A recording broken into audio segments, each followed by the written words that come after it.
फ्लेयर्स मतलब motor bomb fire करते हैं कंप्लीट एरिया को लाइट अप करने के लिए।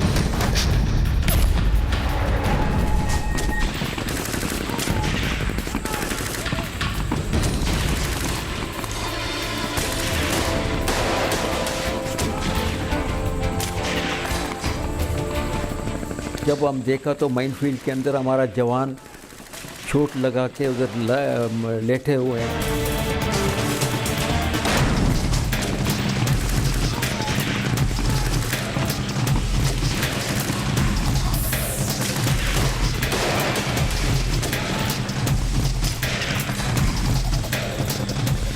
यानी कि अटैक गया जब उन लोगों ने अपना पोजीशन ढूंढ के अपना तैयारियां कर रहे हैं, उसी समय काउंटर अटैक आया, पहला काउंटर।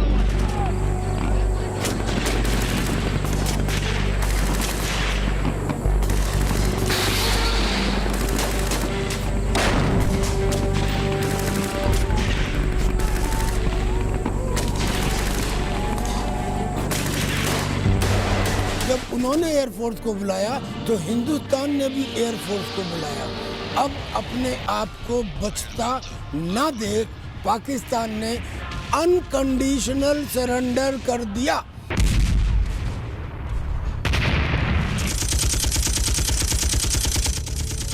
उस समय पर दुश्मन का टैंक था, लेकिन हमारा टैंक तब तक इंडक्ट नहीं हुआ था।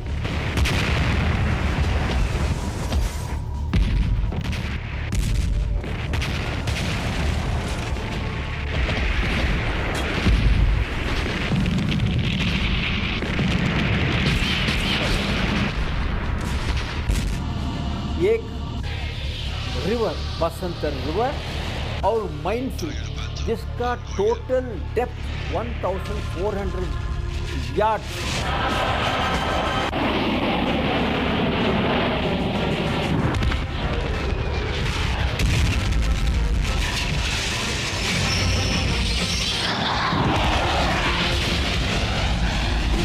करीब 1000 स्क्वायर किलोमीटर का एरिया हमारे कब्जे में था और 5 पाकिस्तानी गांव हमारे कब्जे में थे।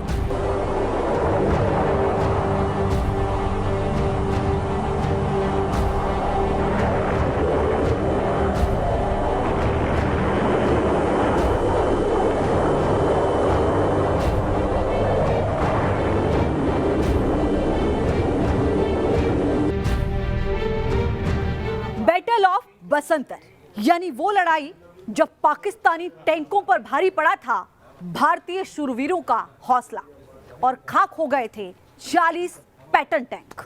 बैटल ऑफ बसंतर युद्ध के इतिहास में दर्ज वो लड़ाई जिसमें भारतीय सैनिकों ने पाकिस्तान के सैनिकों का मनोबल पूरी तरीके से चकनाचूर कर दिया था। पाकिस्तान की साजिशों को रणक्षेत्र में नेस्तनाबूद कर दिया था। पाकिस्तान की हालत इस तरीके की हो चुकी थी कि उसकी समझ में नहीं आ रहा था कि उसको करना क्या।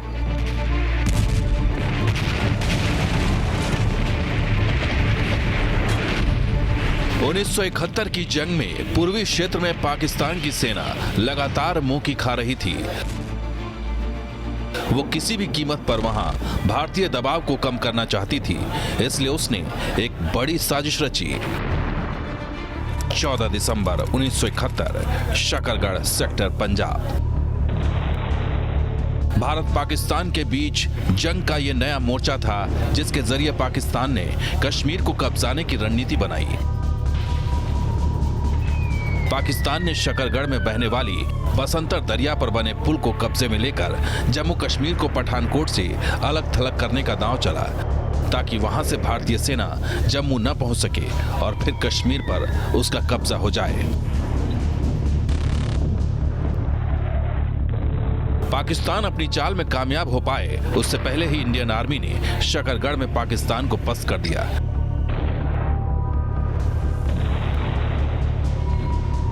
शकरगढ़ इलाके में हुई टैंकों की भीषण लड़ाई को बैटल ऑफ बसंतर के नाम से जाना गया। एक ऐसा एरिया ऑफ टेरिटरी है जो पाकिस्तान के कब्जे में है और जो हिंदुस्तान की लाइन ऑफ कंट्रोल के अंदर घुसा हुआ है। अब अगर ये शकरगढ़ बल्ज पाकिस्तान के पास चला जाता है तो इस बल्द के बराबर से सड़कें और रेल लाइन गुजरती हैं जो पंजाब को जम्मू से जोड़ती हैं, और अगर उनके ऊपर पाकिस्तान कोई मैसिव अटैक करता है, जिसके चांसेस थे 1971 में,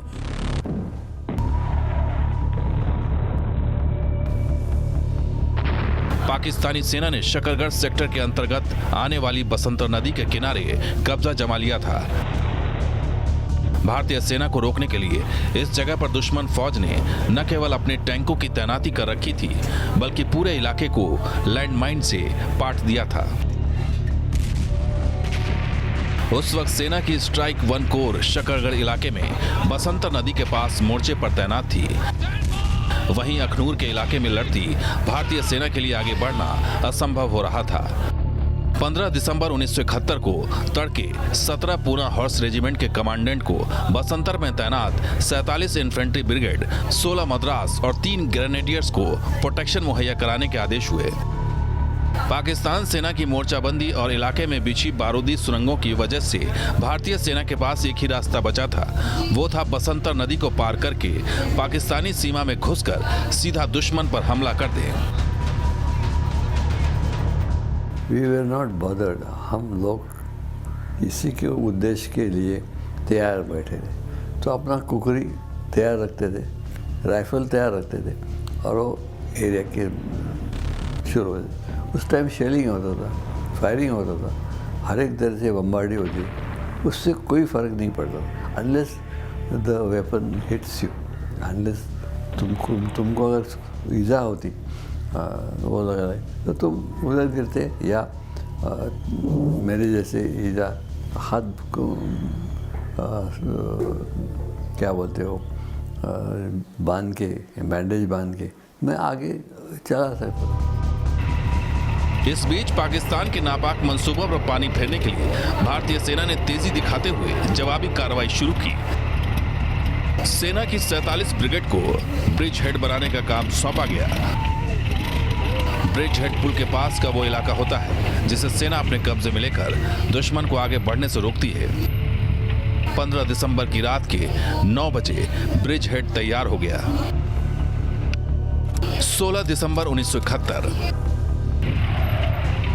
भारतीय सेना की इंजीनियर कॉर्प्स लैंडमाइन को साफ करते हुए पीछे से आने वाली 17 पूना हॉर्स के लिए रास्ता बना रही थी। कर्नल हंटी टैंक फॉर्मेशन में आगे बढ़ते जा रहे थे। पीछे सेकंड लेफ्टिनेंट अरुण और दूसरे आर्मी अफसर थे। समय कम था और रास्ता लैंडमाइन से पूरी तरह साफ नहीं हुआ था।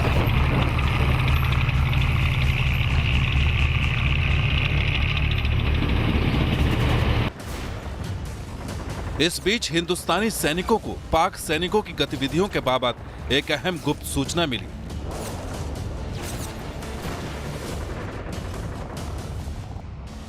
जिसमें यह भी बताया गया था कि दुश्मन सेना अपने टैंक ब्रिगेड के साथ उनकी तरफ बढ़ रही है।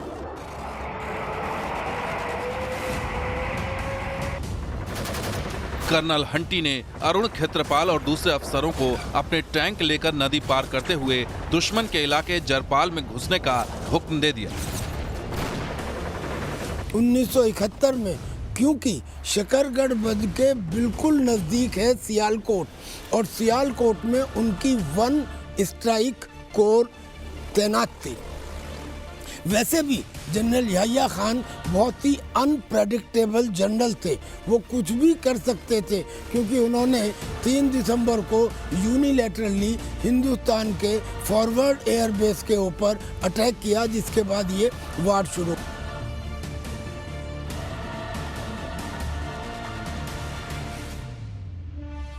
Captain V Malhotra, lieutenant Ahlawat और सेकंड लेफ्टिनेंट अरुण क्षेत्रपाल की तिकड़ी माइंस की परवाह किए बगैर अपने टैंक के साथ दुश्मन की तरफ बढ़ चुके थे।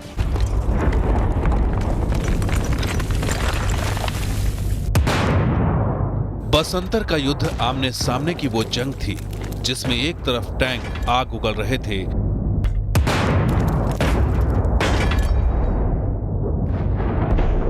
तो दूसरी तरफ जमीन पर गोलियां बरस रही थी। 15 दिसंबर को ही यह लड़ाई भीषण रूप ले चुकी थी, जब मेजर होशियार सिंह को पाकिस्तानी इलाके में स्थित जरपाल पर कब्जा करने का फरमान मिला था, तो उन्होंने दुश्मन फौज की तादाद पर ध्यान दिए बिना अपनी कंपनी के साथ हमला बोल दिया। नतीजा ये हुआ कि पाक फौज ने उनकी कंपनी पर भारी गोलीबारी शुरू कर दी। फेस 1 जब ये माइनफील्ड क्रॉस करके गए, उस समय पर कुछ जवान मर गए माइनफील्ड के अंदर, कुछ को चोट लग गया, कुछ वहीं पड़े हुए हैं। उनका ग्रोनिंग हम सुन सकते हैं, मगर उनको कुछ नहीं कर सकता है। माइनफील्ड के अंदर जाके उस समय पर जब अटैक प्रोग्रेस है, उस समय पर कुछ नहीं कर पाएगा। वो हमारा एक बहुत टेंस मोमेंट था। लेकिन जब कमांडिंग ऑफिसर हुक्म दिया कि फेस 2 चलाओ, और जब मैंने कंपनियों को आदेश दिया कि एक कोड वर्ड है जिसका कोड वर्ड मुकर्रर किया जाता है फेस 2 लॉन्च करने के लिए, आप नहीं मानेंगे, बिल्कुल एक गन शॉट के जैसा अटैक आगे पहुंचा। 16 दिसंबर को पाकिस्तान ने पलटवार किया। इस युद्ध में स्ट्राइक 1 की 3 बटालियनों को दुश्मनों की 6 बटालियनों ने घेर लिया था। इसके बाद भी देश के वीरों ने पीछे हटने की जगह दुश्मनों पर हमले जारी रखे। 17 दिसंबर 1971 को पाकिस्तानी सेना ने एक बार फिर जबरदस्त हमला किया और टैंकों के जरिए भारतीय जवानों पर भारी गोलाबारी शुरू कर दी।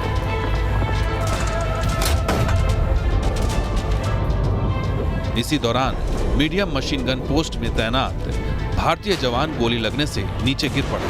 तब मेजर होशियार सिंह ने खुद उस पोस्ट पर मोर्चा संभाल लिया और पाकिस्तानी सेना पर भारी गोलीबारी शुरू कर दी।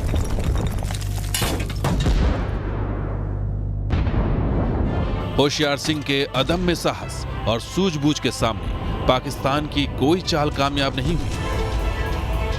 दुश्मन फौज को भारी तबाही का सामना करना पड़ा। 17 दिसंबर को उस दिन दुश्मन के 79 जवान मारे गए थे। बसंतर के इस युद्ध में अदम्य साहस दिखाने वाले मेजर होशियार सिंह और अमेरिका के 10 पैटर्न टैंक को अकेले उड़ाने वाले अरुण खेत्री को उनकी वीरता के लिए सर्वोच्च परमवीर चक्र से नवाजा गया था। बसंतर नदी के किनारे पाकिस्तान में हुए इस युद्ध में स्ट्राइक 1 कोर के सैनिकों ने पराक्रम से दुश्मनों के छक्के छुड़ा दिए थे। भारतीय सेना ने पाकिस्तानी फौज के टैंकों की धज्जियां उड़ा दी थी। पाकिस्तान की टैंक रेजिमेंट को नष्ट कर दिया था। बसंतर के बाद पाकिस्तानी सेना का मनोबल पूरी तरह से टूट गया था। 4 दिनों तक चले बसंतर के इस युद्ध में भारतीय सेना पाकिस्तान के मिलिट्री बेस तक पहुंच गई थी, यानी सियालकोट तक पहुंच गई थी। और ऐसे में जब लगातार पाकिस्तानी सैनिकों को शिकस्त मिलने लगी, तो पाकिस्तानी सैनिकों ने अपने एयरफोर्स से मदद मांगी। लेकिन भारतीय सेना पहले से ही दुश्मनों का नेस्तनाबूद करने के लिए तैनात थी और पूरी तरह तैयार थी। इस लड़ाई में पाकिस्तान दरअसल में समझ ही नहीं पाया कि उसको करना क्या है। पाकिस्तान कोई आक्रामक रिएक्ट नहीं कर पाया। पाकिस्तान के सैनिक पीठ दिखाकर भागने के लिए मजबूर नजर आ रहे थे। और इस बीच भारत अब तक 1000 वर्ग मील जमीन पर कब्जा कर चुका था। एक ऐसा संघर्ष, एक ऐसा युद्ध, एक ऐसी लड़ाई जिसे पाकिस्तान शायद ही कभी भुला पाए। अगले एपिसोड में हम आपको 1971 की जंग का एक नया मोर्चा दिखाएंगे। तब तक के लिए मुझे दीजिए इजाजत, लेकिन देश दुनिया की तमाम बड़ी खबरों के लिए आप देखते रहिए न्यूज़ नेशन। नमस्कार।